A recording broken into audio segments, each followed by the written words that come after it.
Here we go guys. आज की video हम पुराने करैक्टर से ही करेंगे क्योंकि आज मैं कुछ नई चीज़ें ट्राई कर रहा था, तो मैंने सोचा आज हम इससे ही करेंगे। नहीं तो मैं सोच रहा था कि आज हम एक और करैक्टर स्टार्ट करेंगे, मतलब उसी से ही होगा और मेरा फेवरेट करैक्टर होगा।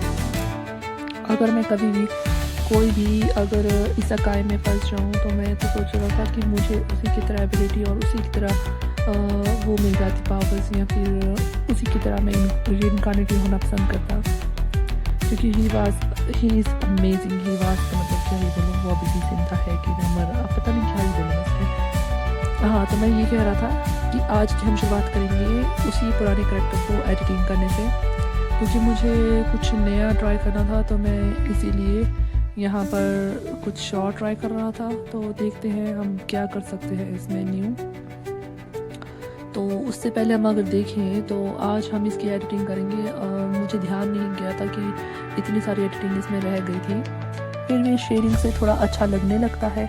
अगर अपना बैकग्राउंड मतलब अगर आपने डार्क कर लिया है तो आपके जो लाइट पार्ट्स है ना जो इसमें दिखेंगे वो हमेशा लाइट ही रहेंगे, जिसकी वजह से आपको शेयरिंग कम करनी पड़ती है और डार्क ज़्यादा नहीं यूज़ करना पड़ता अगर आप बैकग्राउंड को कलर करते हैं। तो अगर आपका पेपर वाइट है तब, अगर आपका ब्लैक है तो आपको वाइट पोर्शन तो वाइट करना ही पड़ेगा और डार्क पोर्शन को तो टाइट रखना पड़ेगा। और बैकग्राउंड भी कुछ लाइट करना पड़ सकता है, वो आपके ऊपर है कि आप कैसे रखते हो।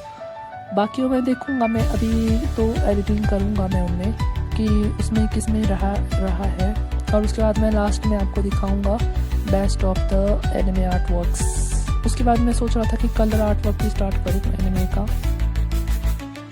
हालांकि मैं उसका ट्यूटोरियल दूँ कि नहीं, मैं ये सोच रहा था क्योंकि उसमें बहुत टाइम लगेगा और मैं आपको क्या ही समझाऊंगा उसमें, मैं खुद सीख रहा हूँ। तो मेरी तो इतनी औकात नहीं कि मैं आपको कुछ बता भी दूँ, बट फिर भी आप मुझसे अगर कुछ सीखते हैं तो मैं टीचर ऑफ द ईयर बन जाऊँगा, क्योंकि पता नहीं क्या क्या हो सकता है। ज़्यादातर डार्क एडिटिंग में उसमें ऐसा ही होता है, 2D 3D का इफेक्ट आता है। बाकी तो आप देख ही सकते हो कि इसमें जो इफेक्ट है और जो एंजल जेरियल है, और इसका करने का तरीका भी मुझे अच्छा लगा। और मैं सोच रहा था कि अगर काश मेरे पास भी इसी की तरह पंख होते, बट एक थर्की एंजल होता है, अगर आपने ये एनिमे देखा होगा तो लड़ाई भी इसी चक्कर में होती है और ज़्यादातर टाइम ये बस लड़कियों के पीछे ही पड़ा रहता है। और इस एंजल के बारे में और मैं विस्तार से बताना पसंद करूँगा, बट फिर भी हाई एंड माइटी बनने की कोशिश तो करता ही है, क्योंकि इसका मज़ा आता है देखने को, क्योंकि ये है मतलब इसका स्ट्रक्चर और जो इसका लुक है बहुत ही कमाल का बनाया है। तो ये रहा फाइनल रिजल्ट। आई होप आपको लाइक अच्छा लगे। अगर आपको अच्छा लगे तो लाइक करिए, शेयर करिए, सब्सक्राइब करिए और मुझे फॉलो करिए। Thank you.